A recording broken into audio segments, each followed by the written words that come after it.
BRS నాయకులకు కానీ వాళ్ళ నాయకుడైన సైకోరావుకు కానీ హెచ్చరిస్తా ఉన్నాను. అయ్యా, నువ్వు ఒక ఫ్రస్ట్రేషన్ లో ఉన్నావు, నీకు అధికారం ఇప్పుడు అప్పుడే చేతికి రాదు, గిలగిల కొట్టుకున్నా కూడా ఇంకో 4 సంవత్సరాలు ఎలక్షన్ల వరకు ఆగాలి, అప్పటికైనా కూడా ప్రజలు మిమ్మల్ని నమ్మాలి, అప్పుడు నమ్మినప్పుడు నీకు ఓటేసినప్పుడు నీకు మెజారిటీ వచ్చినప్పుడు కానీ అది అప్పటికి నువ్వైతావా మీ చెల్లైతావా అనే పోటీ కూడా మొదలవుతుంది. కాబట్టి అంత ఈజీగా నువ్వు ఇప్పుడు మాట్లాడితే లటుక్కున పోయి నువ్వు సీఎం కుర్చీలో కూర్చునే పరిస్థితి కాదు, అది ఆలోచించుకో. ఏదో మరి ఇది ప్రజాస్వామ్య దేశంలో ప్రజలు ఇచ్చిన తీర్పు ప్రకారం 5 సంవత్సరాలు ప్రభుత్వం పరిపాలిస్తుంది. ఈ 5 సంవత్సరాల పరిపాలనను చూసి ప్రజలు మళ్ళీ వచ్చే ఎన్నికల్లో ఈ ప్రభుత్వం ఉండాలా వద్దా, మిమ్మల్ని రెండోసారి నమ్మారు. మొదటిసారి మీరు మోసం చేసినా కూడా రెండోసారి కూడా నమ్మారు మళ్ళీ ఏదో చేస్తారని. కానీ రెండోసారికి మీ నిజ స్వరూపం తెలిసి మూడోసారి మిమ్మల్ని ఓడగొట్టారు. కానీ ఈరోజు కాంగ్రెస్ పార్టీ చేస్తున్న కార్యక్రమాలను ప్రజలు విశ్వసిస్తే తప్పకుండా మమ్మల్ని రెండోసారి గెలిపిస్తారు. మరి అప్పుడు మళ్ళీ 5 సంవత్సరాలు ఆగాల్సి వస్తుంది. కాబట్టి మేము 10 నెలలు అంటే సంవత్సరం కాకముందే ఇంత పిచ్చిలేసి నువ్వు పిచ్చి పిచ్చి మాటలు మాట్లాడుతూ ఉన్నావు. మరి ఇంకా 4 సంవత్సరాలు వెయిట్ చేయాల్సిన అవసరం ఉంది. అప్పటికి కూడా నువ్వు గెలుస్తావనే నమ్మకం కూడా లేదు.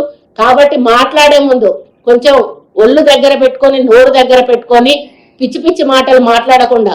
ఎందుకంటే ఇప్పుడు మీ ఇల్లు మాకెంత దూరమో మా ఇల్లు మీకంతే దూరం. మీరు మాట్లాడినప్పుడు మేము కూడా మాట్లాడాల్సి వస్తుంది. మొన్న మా సీఎం గారు మాట్లాడితే ఇదేం భాష అని చెప్పేసి దాని మీద తన పెయిడ్ యూట్యూబ్ ఛానల్స్ తోటి ఇష్టం ఉన్నట్టు కామెంట్స్ పెట్టిస్తున్నారు. నేను ఒకటే నాకు బాధ అనిపిస్తుంది ఏంటంటే ఈ పెయిడ్ యూట్యూబ్ ఛానల్స్ పెట్టేటప్పుడు వాళ్ళకి తల్లులు లేరా, వాళ్ళకి చెల్లెళ్ళు లేరా, వాళ్ళకి భార్యలు లేరా, వాళ్ళకి అక్కలు లేరా, వాళ్ళ ఇంట్లో ఆడోళ్ళు లేరా? మీరు పైసల కోసం ఎంతకైనా దిగజారుతారా?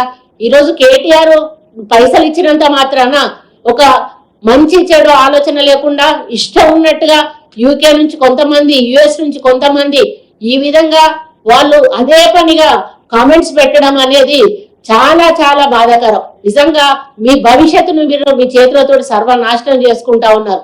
దయచేసి నేను ఒకటే యూట్యూబర్స్ కి చెప్తా ఉన్నాను, ఒక పరిమితి పెట్టుకొని మీరు కామెంట్స్ రాస్తే బాగుంటది. మరి పరిమితి దాటి రాయడం వలన అది చాలా దిగజారుడు రాజకీయంగా చెప్పుకోబడుతుంది. కాబట్టి ఈరోజు ఆ పేడ్ ఛానల్స్ ద్వారా అన్ని కూడా ప్రభుత్వం చేసిన మంచిని ఒక్కటి కూడా చూపెట్టకుండా మరి వాళ్ళు 10 సంవత్సరాలు ఇచ్చిన వాటిల్లో నిలబడని హామీలు చాలా ఉన్నాయి. ఆ లిస్టు చదవాలంటే మాకు 1 గంట పడుతుంది. మరి అవి మాట్లాడట్లేదు. మేము అమలు చేసిన హామీల గురించి మాట్లాడట్లేదు. 1-2 ఏవో హామీలు అయితే ఇంకా ఇవ్వలేదో వాటి గురించి మాట్లాడుతూ ఉన్నారు. మాకు ఇంకా 4 ఏళ్ల సమయం ఉన్నది. మేము 4 సంవత్సరాల్లో చేయకపోతే ఎలక్షన్లప్పుడు మీరు చెప్పండి ఈ హామీలు ఇవ్వలేదు, వీళ్ళకి ఓటేయొద్దు అని చెప్పి అప్పుడు చెప్పండి. ఈ రోజు మీరు మాట్లాడే హక్కు కానీ అధికారం కానీ లేదు. ఎందుకంటే మీరు చాలా హామీలు ఇచ్చి ప్రజలను మోసం చేసిన పార్టీ మీది, అందుకే మిమ్మల్ని తరిమి కొట్టారు. ఈ రోజు కాంగ్రెస్ పార్టీ సోనియా గాంధీ గారు, మరి రాహుల్ గాంధీ గారు, ప్రియాంక గాంధీ గారు ఇక్కడ వచ్చి డిక్లరేషన్లు చేశారు. రేవంత్ రెడ్డి గారు దాన్ని మరి బాధ్యతగా తీసుకొని ఈ రోజు బీసీ కులగణన కూడా మా తెలంగాణలోనే మొదలు పెట్టడం జరిగింది. కాబట్టి ఎప్పుడైనా కాంగ్రెస్ పార్టీ బడుగు బలహీన వర్గాల కోసం పనిచేసే పార్టీ. ఆ రోజు ఇందిరమ్మ కాలం నుంచి ఈ రోజు వరకు కూడా.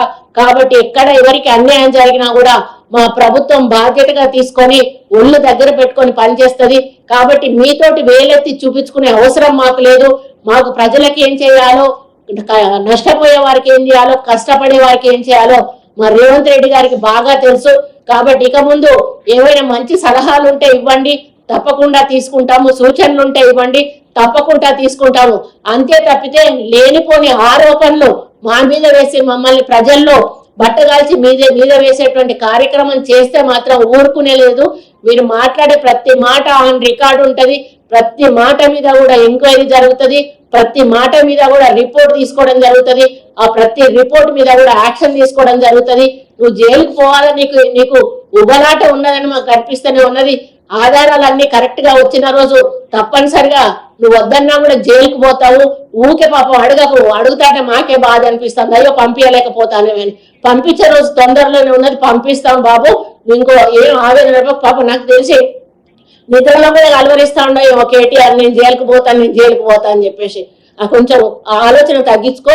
సమయం వచ్చినప్పుడు ఎవరైనా కూడా ఆపలేరు. నీ చెల్లెకి సమయం వచ్చినప్పుడు పోయింది, సమయం వచ్చినప్పుడు బయటకు వచ్చింది. నీకు కూడా సమయం వచ్చినప్పుడు పోతావు, సమయం వచ్చినప్పుడు బయటకు వస్తావు. అందులో మన మీ నాన్న చెయ్యి ఉంటే మీ నాన్న కూడా సమయం వస్తే మీ నాన్న కూడా పోతాడు, మీ నాన్న కూడా వస్తాడు. కాబట్టి అటువంటి ఆలాపనలు పెట్టుకొని పాపం ఆరోగ్యం ఖరాబ్ చేసుకోకుండా కొంచెం మైండ్ దగ్గర పెట్టుకొని కొంచెం సైకియాట్రిస్ట్ చూపించుకొని కొంచెం ట్రీట్మెంట్ తీసుకొని ఇక ముందు మాట్లాడేటప్పుడు ఒళ్ళు దగ్గర పెట్టుకొని మాట్లాడితే బాగుంటుంది అనేది నా యొక్క సలహా. Thank you.